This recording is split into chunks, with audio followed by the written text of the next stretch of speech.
That's my reference book. We'll start with this. This is a participatory talk today, I hope.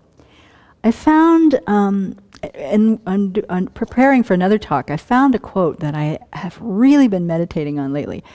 It is this: what other people think of you is not your business. If you start to make that your business, you will be offended for the rest of your life. What other people think of you is not your business. Now, is that a little bit shocking? How many people here think that what people think of them is our business? Sometimes. Yeah. How many people care what others think about us? Some people, maybe not everybody. Any old Joe Schmo, no big deal, but some people, we really care a lot. What other people think of you is not your business. And yet, we all care what other people think of us. What do you think is behind that? Attachment to self-cherishing, attachment to praise, attachment to reputation, aversion to criticism. So what is it? If others think well of me, if others say nice things about me, I'm okay. There's the conclusion that's wrong. Yeah, that's the conclusion. I'm useful, I'm loved, I'm valuable. We think all these things, right? If other people say nice things about me, if other people say... And then if other people don't think well of me, if they criticize me, they're wrong. They're wrong, but if I really believed they were wrong, it wouldn't bother me. Right. That's the problem. So what is it? I think maybe they're right. If people say, oh, you're just such a jerk, you're such a lazy... Oh, I had a couple of nice ones. If you tell me I'm a mean-spirited, nasty old woman, and nobody loves me, does that make it true? It does. Okay, go ahead, lay it on. Let me see. No. Or I mean, vice versa. If somebody says, oh, you're a beautiful, wise old crone, you're a caring person, everybody loves you. Does this make it true? No, not either way. So, but, in the heat of the hearing, in the heat of the moment, whether it's praise or criticism, we can feel ourselves kind of go, oh. Yeah, that's something else. That's something else too. Or we can just feel ourselves deflate because somehow we're believing that somebody else's words are true. Now, it's true that we do speak of things existing by being merely labeled. But that does not mean that when we say, oh, chair, that we've manifested a chair. Or when we say, oh, creep, that we've manifested a creep. Right? It doesn't mean that. So I've really been thinking about my own attachment, because attachment to praise is a big thing that and approval, maybe even more than praise, is approval. Is somehow having equated from early on in my life that if I get approval, then I'm okay. And if I don't get approval, I'm not okay. And so it's like, well, what are we believing when we look at this? So, what's true? There's a beautiful quote from the Dhammapada where the Buddha says, "O Atula," and he's talking to a monk who was kind of upset and angry about some monks not responding to him properly. "Indeed, this is an ancient practice," says the Buddha. "Not only one of today, his today. It's also not only of our today. They blame those who remain silent. They blame those who speak much. They blame those who speak in moderation. There is none in the world who is not blamed.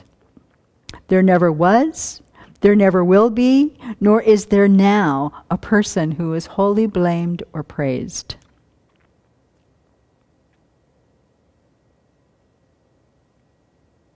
So, here's the truth about human beings. We criticize each other. We put each other down, and we do it out of anger. Yeah? We do it out of jealousy. We do it out of covetousness sometimes, coveting what somebody else has. We do it out of fear. We do it in our heads. Sometimes we speak it out. So human beings, sentient beings, but human beings with the capacity for speech, when we're overwhelmed by afflictions, it's one of the things that we do. So as a receiver, we believe it when we hear it, somewhat. And then as a giver, we believe it as we're saying it. So we have this kind of going and coming thing.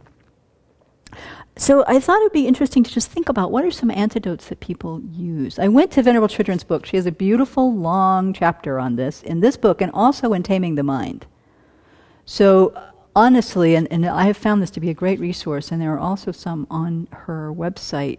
If you Google criticism on that website, there's lots and lots of ways to work with this. But it's really valuable because in some ways, it's like one of the antidotes she gives is what is important in our life. If our Dharma practice is what's important to us, then we can examine what we're experiencing in light of our practice. Does this person's criticism or praise affect how I'm practicing the Dharma? Does this person's criticism affect my capacity to cultivate my own good qualities and loving kindness? Does it help it if I get praised? Does it really need to hurt it if I get criticized? We measure what's important to us against the feedback that we're getting. And in that way, it can calm the mind and go, well, okay, this is not that important. Aristotle has a quote about this too. This is one antidote. Criticism is something you can easily avoid by saying nothing, doing nothing, and being nothing. That means if you want to avoid being criticized, then just don't move.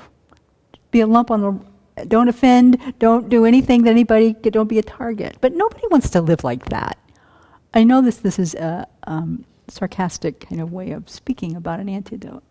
Based on Buddha's comment, though, you criticized for doing nothing. Could be. That's right. That's right. Based on the Buddha's quote, you would be criticized for even sitting and doing nothing. And that's actually true. That's really true. So what are some antidotes that work for people? Care about what the wise ones think. Care about what the wise ones think. And what does that mean to you? Well, it matters to me what someone like Venerable Chonyi Mm-hmm. Mm-hmm. Mm-hmm. or, other people that I deem as wise, whose qualities they display. Yeah, okay, so someone like your spiritual mentor or other spiritual teachers who have some wisdom, those we care about what they think, and everybody else we can set aside, thinking like that. Well, take it with a grain of salt. Take it with a grain of salt. Well, Yeah, yeah. it's the same old thing.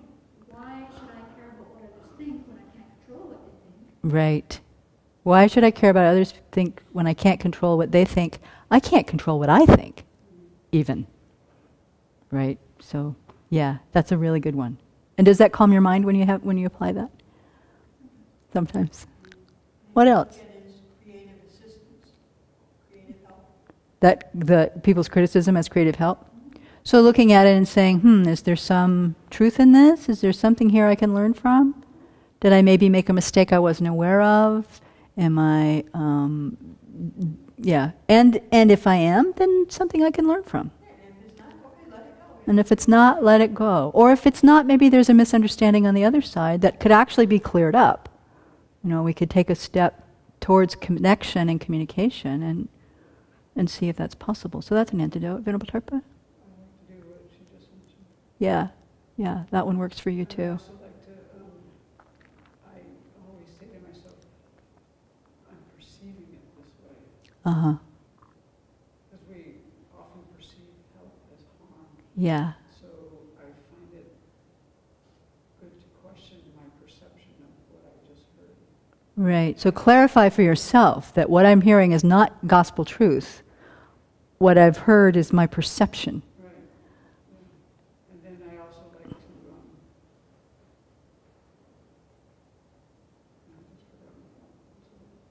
Yeah, Venerable Yeshi? Well, I did have a contact yesterday that was difficult, Uh-huh. and I used the practice of Venerable Children to put it all on the ego, Oh. and I came back to open my heart, and I had a contact with that person this morning, and we had a heart-to-heart communication. It was very nice, but because I was able to remove all that stuff and stay in my heart, and that's what matters for me, not the whole BS. Yeah. So that practice of looking at the suffering from a difficult communication, and then that suggestion that comes, that Venerable Children teaches, that I think is from Shantideva, about give the suffering to the self-centered thought. Let the self-centered thought take all that suffering and the blame, if we have it, and then that way that opened your heart and you were able to have a clear communication. Yeah. Purification, I did a lot of And purification around it too. That helps a lot. I find that helps a lot too. The other one that I find helps a lot is for me to really train with the thought whenever I'm having suffering, but as quickly as possible to get to, this is a result of my own past negative actions. This is coming because of my own critical speech. It's coming from my own tendency to put people down. That's why I'm getting this. And if I weigh how much criticism I get in my life compared to how much I put out, so far, I haven't gotten the karmic return of what I've done in this life. So that's also another chance to purify then. Go, wow, okay, this criticism is coming from that. And then that for me calms my mind down enough that I can really analyze and see, is this really criticism, for one thing? Is it something I've done? Is it something I didn't do? And it's, and so find other ways to work with it. But that first one of looking at the results of karma, especially this thing about speech, I know I talked about that last time, but one of the things I think about in terms of karma too is I listen to the frogs around the pond in the spring, or when the crows are going crazy, and I think these are people, actually sometimes I think these are singers who just, have a bad rebirth, but also whose harsh speech is, they're kind of compelled in this bad rebirth. Not only is it a bad rebirth, but then there's also this compulsion to speak all night long, but for the frogs, or, to caw like the crows. It's not a nice sound. So that slows me down too, to really think about the karmic results of, what I'm doing. Anything else? Venerable Tarpa. think about the other person and come to a place of compassion. Yeah. That helps me probably more than anything. Yeah, so once your mind is calm. Yeah, or well, No? that's I think that's how I get my mind. Uh-huh, uh-huh. That and also thinking, this is samsara, what do you expect? Right. Yeah, so coming to compassion for the person, recognizing the suffering, recognizing that they are overwhelmed by affliction at that moment, probably, or suffering in some way. We all are. Yeah. And that this is samsara and these kinds of things happen all the time, as the Buddha said. And also look at it as an opportunity for fortitude Yeah. and an opportunity to reflect, like if somebody's giving me grief in some way, I try to look and see if I see that behavior in myself sometimes. The tendency to give other people difficulties, you mean? Whatever difficulty they may be Mm, giving me, perceiving, I try to see if that's, and use that to work with creating or generating some compassion for the person. Yeah. And that also, compassion then helps with the fortitude. Right. So using it as an opportunity to practice fortitude or patience, and then also an opportunity to use that criticism like a mirror to see if in fact I have this tendency in myself. Yeah, and usually for me that's not immediate. That's Yeah. I can't get my mind off of it later. Yeah, so that's after, oh yes, after we've replayed it. And then there's the situation of, oh yes, I've applied an antidote, I'm fine. Next meditation session, there it is. Oops. Another antidote. Oh, I'm fine. Back it comes, purify some more. So that's the way our minds work. But it really is great fuel for our practice. There's the verse, and I didn't write it here, but when others, and from 37 practices, when others speak bad words about you in a public gathering, looking on her as a spiritual teacher, bow to her with respect. That's a couple of verses like that in 37 practices that tell us what to do. It's not easy. But in one of Venerable Chödrön's, I'll end with this, one of Venerable Chödrön's talks about judging and criticizing. She says, the opposite of judging and criticizing others is regarding their good qualities and kindness. So that's another antidote to do as a practice, too, to begin to really see that in the people around us, so that when situations come up, we've already got a framework for holding people in a warmer light. Okay? So this is a matter of training our minds to look at what is positive in others rather than what doesn't meet our approval. Such training makes the difference between our being happy, open and loving, or depressed, disconnected, and bitter. Happy, open, loving, depressed, disconnected, bitter, we choose. We choose. But it's not easy. But the reward is so much worth it. Otherwise, back to Deepak Chopra, who was what other people think of you is none of your business. If you start to make that your business, you will be offended for the rest of your life. That's really true. So, we can avoid being offended, not by doing nothing, saying nothing, but by really cultivating the antidotes to praise and criticism and being, I think, loving and harmonious with our speech, trying to cultivate that as a habit.